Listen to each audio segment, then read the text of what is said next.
ഈ നമ്മുടെ ഈ കർക്കിടക കാലത്ത് കുട്ടിയടച്ചുള്ള മഴ, അതായത് ഇരുട്ട് ഈ മൂടിക്കൊണ്ടുള്ള മഴയും കാറ്റുമൊക്കെ കേരളത്തെ സംബന്ധിച്ചൊരു പുതിയ അനുഭവമൊന്നല്ല. ഇപ്പോൾ താങ്കളെപ്പോലുള്ള ആളുകൾക്ക് നമ്മുടെ കുട്ടിക്കാലത്ത് ഇത് ഞങ്ങളെ പേടിപ്പിക്കുന്നൊരു ഓർമ്മ പോലെ ആയി തന്നെയുണ്ട്. പക്ഷേ ഇതുപോലുള്ള അപകടങ്ങൾ ആ ആ സമയങ്ങളിൽ ഇത്രയും ഉണ്ടായിരുന്നോ എന്ന് സംശയം തോന്നും. കാരണം നമ്മളെല്ലാ പുരോഗതിയുടെ എല്ലാ പടവുകളും കയറുന്നു, വികസനത്തിൻ്റെ പുതിയ പടവുകൾ സൃഷ്ടിക്കുന്നു എന്നൊക്കെ പറയുമ്പോഴും ഈ റോഡിലൂടെ സഞ്ചരിക്കുന്ന വാഹനങ്ങൾക്ക് മേൽ മരം വീഴുക, വീടുകൾക്ക് മേൽ മരം വീഴുക. ഇന്നിപ്പോൾ പന്തളത്ത് UP സ്കൂളിന് മുകളിൽ ഇന്ന് മരം അപ്പാടെ കടപുഴകി വീഴുന്ന സാഹചര്യം ഉണ്ടായിട്ടുണ്ട്. 3 മരണം റിപ്പോർട്ട് ചെയ്തിട്ടുണ്ട്. കണ്ണൂർ കൂത്തുപറമ്പിൽ വീടിന് മുകളിൽ മരം വീണിട്ടാണ് ഒരു വയോധികൻ മരിച്ചത്. അതുപോലെ തന്നെ അഴിമുഖത്ത് ബോട്ട് മറിഞ്ഞു മത്സ്യത്തൊഴിലാളി മരിച്ചു. ഇടുക്കിയിൽ ഒരു തൊഴിലാളി ഇതുപോലെ നിർബന്ധിത തൊഴിൽ എന്ന് പറയാം, അത് ചെയ്തുകൊണ്ടിരിക്കുമ്പോൾ മരം വീണ് മരിച്ചു. അപ്പോൾ ഈ ഒരു മുന്നറിയിപ്പ് നമുക്ക് ജനങ്ങൾക്ക് കൊടുക്കുന്നുണ്ട്, അവരോട് പറയുന്നുണ്ട് നിങ്ങൾ മാറി താമസിക്കണം, നദിക്കരയിലുള്ളവർ ശ്രദ്ധിക്കണം എന്നൊക്കെ പറയുമ്പോഴും അവർ നഷ്ടപ്പെട്ട വീട്, നഷ്ടപ്പെട്ട വാഹനം, എവിടെ പോകുമെന്നറിയാതെ നിൽക്കുന്ന ജനങ്ങൾ, ഇങ്ങനെയൊക്കെ പല പ്രതിസന്ധികളും ഈ നഗരപ്രദേശങ്ങൾ വിട്ടുകഴിഞ്ഞാൽ ജനങ്ങൾ അഭിമുഖീകരിക്കുന്നുണ്ടല്ലോ. CR, എന്തുകൊണ്ടാണ് ഇത് നമ്മുടെ നാട്ടിൽ ഇങ്ങനെ നിരന്തരം സംഭവിക്കുന്നത്? നമുക്ക് ഇതിൻ്റെ ആസൂത്രണത്തിലും നടത്തിപ്പിലുമൊക്കെ വീഴ്ചകൾ ഉണ്ടാകുന്നുണ്ടോ? ഒന്നാമത്തെ കാര്യം ഗോപികൃഷ്ണൻ, നമ്മളിപ്പോൾ ചെറുപ്പകാലത്തെക്കുറിച്ചും മുൻകാലത്തെ മഴകളെക്കുറിച്ചും ഒക്കെ പറഞ്ഞു. ഇപ്പോൾ കാലാവസ്ഥാ ശാസ്ത്രജ്ഞൻ നമ്മുടെ കൂടെയുണ്ട്. ഒരു കാര്യം നമുക്ക് വളരെ വ്യക്തമായി എന്നറിയാം, മുൻകാലത്തെ പോലെയല്ല, കാലാവസ്ഥയിൽ വളരെ ഗുരുതരമായ മാറ്റം, ഷിഫ്റ്റ് ഉണ്ടായിരിക്കുന്നു. മഴയുടെ അളവ് ഒരു പക്ഷേ ഇപ്പോൾ ക്യുമുലേറ്റീവ് റെയിൻഫോൾ ഒരു വലിയ വ്യത്യാസം ഉണ്ടാവാതിരിക്കാം, പക്ഷേ പെയ്യുന്ന മഴയുടെ സ്വഭാവത്തിൽ കൃത്യമായ വ്യത്യാസം ഉണ്ടായിരിക്കുന്നുവെന്ന് നമുക്കൊരു അത്ഭുതമല്ല. അപ്പോൾ കാലാവസ്ഥ മാറ്റം എന്നത് ഇപ്പോൾ കാലാവസ്ഥ ക്രൈസിസ് ആയിട്ടുണ്ട്. ഇപ്പോൾ മൊത്തം മഴ 3000 മില്ലിമീറ്റർ മഴ കേരളത്തിൽ കിട്ടുന്നു ശരാശരി എന്ന് പറയുമ്പോൾ, അത് ഒരു മാസത്തിനിടയ്ക്ക് 3000 മില്ലിമീറ്റർ മഴ പെയ്താൽ എന്താണ് ഉണ്ടാവുക? ഇപ്പം അതാണ് പ്രശ്നം. മഴയുടെ പാറ്റേണിൽ വന്നിട്ടുള്ള വലിയൊരു മാറ്റം, അത് ഒന്നാമത്തെ കാര്യമാണ്. അത് നമ്മൾ 2018 മുതൽ കൃത്യമായി നമ്മളത് കാണുന്നുണ്ട്. അത് ഏത് മാസം, ഏത് ദിവസം, ഏത് സമയത്ത്, എപ്പോൾ പെയ്യാം, എപ്പോൾ അതിതീവ്ര മഴ പെയ്യാം എന്നൊന്നും പറയാൻ പറ്റില്ല. കാരണം ഇപ്പോൾ ബംഗാൾ ഉൾക്കടൽ ന്യൂനമർദ്ദം പോലെ തന്നെ നമ്മുടെ അറബിക്കടലിലും വലിയ തോതിലുള്ള മാറ്റം ഉണ്ടായിട്ടുണ്ട്. എനിക്ക് തോന്നുന്നു ഡോക്ടർ മിനിയെ പോലുള്ളവർക്ക് അതറിയാം. അറബിക്കടലിലുണ്ടായിട്ടുള്ള മാറ്റം കേരളത്തെ വലിയ തോതിൽ ബാധിച്ചിട്ടുണ്ട്. കേരളം വളരെ വൾണറബിളാണ്. കാരണം നമ്മൾ നല്ല സുന്ദരമാണെന്ന് പറയുമ്പോഴും മലയോരത്ത് നിന്ന് കടലിലേക്ക് കുറച്ച് ദൂരമുള്ള ചെറിയൊരു ഇടനാടുള്ള ഒരു കൊച്ചു പ്രദേശമാണ് കേരളം. അതിതീവ്ര മഴ താങ്ങാനുള്ള ശേഷി കേരളത്തിന് എത്രത്തോളം ഉണ്ട് എന്നത് നമുക്ക് പരിശോധിക്കേണ്ടതുണ്ട്. മുമ്പലത്തെ പോലെ ഒരു യൂണിഫോം പാറ്റേണിലല്ല ഇപ്പോൾ മഴ പെയ്യുന്നത് എന്നുള്ളതാണ് ഒന്നാമത്തെ കാര്യം. രണ്ടാമത്തെ കാര്യം, നമ്മുടെ മലയോരം മുതൽ കടലോരം വരെ 3 ഇടത്തും ഇപ്പോൾ പ്രതിസന്ധിയാണ്. നിങ്ങളുടെ റിപ്പോർട്ടർമാർ പറഞ്ഞു നോക്കൂ, മലയോരത്ത് മണ്ണിടിച്ചിലും അല്ലെങ്കിൽ റോഡ് തടസ്സവും മറ്റു കാര്യങ്ങളും ഉണ്ടാകുന്നു. ഇടനാട്ടിൽ പ്രളയ സാധ്യതയും മരം വീഴലും ഉണ്ടാകുന്നു. തീരദേശത്താണെങ്കിൽ വലിയ തോതിലുള്ള കടലാക്രമണം ഉണ്ടാകുന്നു. അപ്പോൾ കേരളത്തിൻ്റെ 3 മേഖലകൾ, ഇടനാടും മലനാടും തീരപ്രദേശവും ഒരുപോലെ വൾണറബിളാണ്. ഇതിനെ ഞാൻ ഒറ്റ കാര്യം സൂചിപ്പിക്കുന്നുള്ളൂ. 2018 പ്രളയത്തിന് ശേഷം നമ്മുടെ സർക്കാർ തന്നെ UN-ഉം ADB-യും വേൾഡ് ബാങ്കും ഒക്കെ ചേർന്ന് തയ്യാറാക്കിയ ഒരു പഠന റിപ്പോർട്ടുണ്ട്, PDN എന്ന്, പോസ്റ്റ് ഡിസാസ്റ്റർ നീഡ്സ് അനാലിസിസ്. അതിൽ കൃത്യമായ കുറേ നിർദ്ദേശങ്ങൾ കൊടുത്തിട്ടുണ്ട്. ആ വിദഗ്ധർ കൊടുത്ത നിർദ്ദേശം ഇപ്പോഴും നമ്മൾ പൂർണ്ണമായി പാലിക്കുന്നുണ്ടോ? ഇപ്പോൾ പറഞ്ഞു ഗ്യാപ്പ് റോഡിൻ്റെ കാര്യം. ഗ്യാപ്പ് റോഡ് ആ നിർദ്ദേശം അനുസരിച്ചാണെങ്കിൽ ഗ്യാപ്പ് റോഡ് ഇങ്ങനെ നിർമ്മിക്കാൻ പാടില്ല. ഗ്യാപ്പ് റോഡ് മാത്രമല്ല, നമ്മുടെ പല മലയോര ഹൈവേകൾ നിർമ്മിക്കുന്നത് വളരെ അപകടകരമായ രീതിയിലാണ്.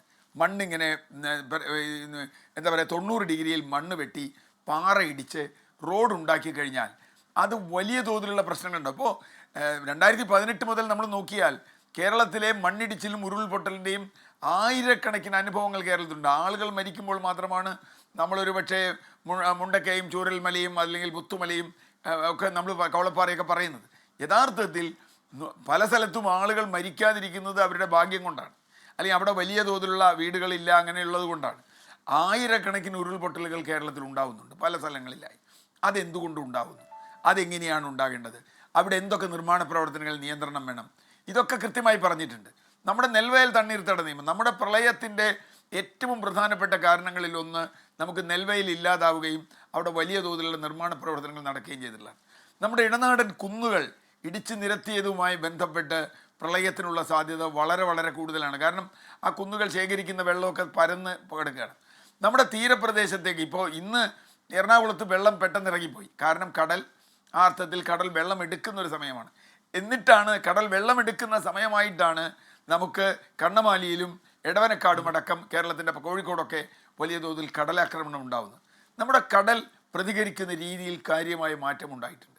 അപ്പോൾ തീരപ്രദേശത്ത് നമ്മൾ എങ്ങനെ ഇടപെടണം, ഇടനാട്ടിൽ എങ്ങനെ ഇടപെടണം, മലനാട്ടിൽ എങ്ങനെ ഇടപെടണം, ഇത് കേവലം ഒരു പരിസ്ഥിതി പ്രശ്നമായിട്ടല്ല ഗോപികൃഷ്ണൻ ഞാൻ കാണുന്നത്.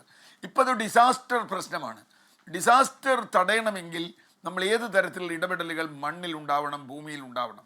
ഇപ്പോൾ ക്യാമ്പ് തുറക്കുകയോ ആളുകൾ വരുമ്പോൾ കൊടുക്കുകയോ അല്ലെങ്കിൽ നഷ്ടപരിഹാരം കൊടുക്കുകയോ ഒക്കെ ചെയ്യുന്ന ഒരു രണ്ടാമത്തെ കാര്യമാണ്.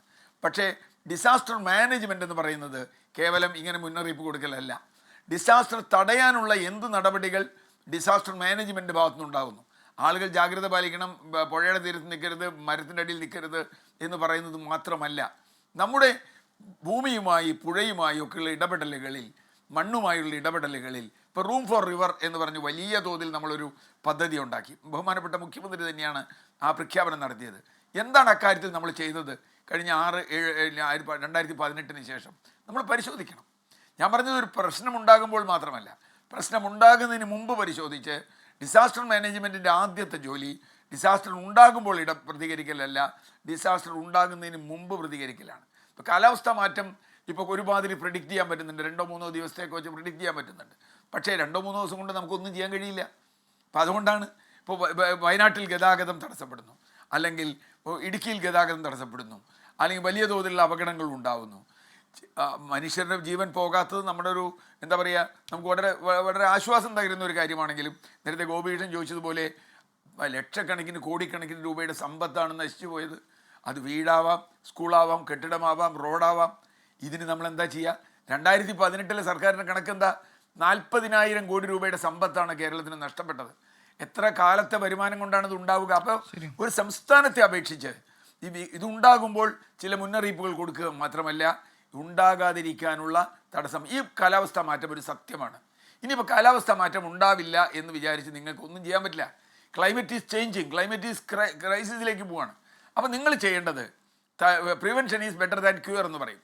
ആ പ്രിവെൻഷൻ എങ്ങനെയാണ്? കാലാവസ്ഥാ മാറ്റം തടയാൻ നമുക്ക് പറ്റില്ല, പക്ഷെ അതിൻ്റെ ആഘാതം തടയാൻ കഴിയും. ഒറ്റ ഉദാഹരണം കൂടി പറയാം.